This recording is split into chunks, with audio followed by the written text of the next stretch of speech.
እንደው ክቡር ጠቅላይ ሚኒስትራችን ትዕግስት ማለት ይሄ ነው? በክርስቲያኖች ደም ነው ወይ የእርስዎ ትዕግስት የሚገለጠው?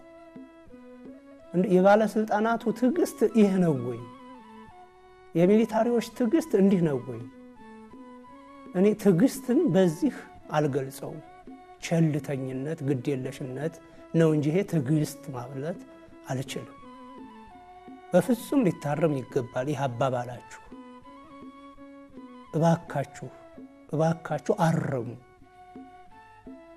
አርሙ።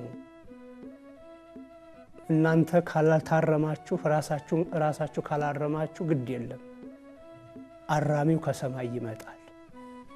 ከምድር እናንተን ምንም ሊያደርግ የሚችል አካል እንደሌለ አረጋግጣችሁ ይሆናል። ሁልጊዜም ቢሆን ከምድር ተቃዋሚ የለም። የምድር ተቃዋሚ ምንም አያደርግ። የሚቃወመን የሚያርመን እርምጃ የሚወስድብን ከሰማይ መሆኑን ግን ባንዘነጋው።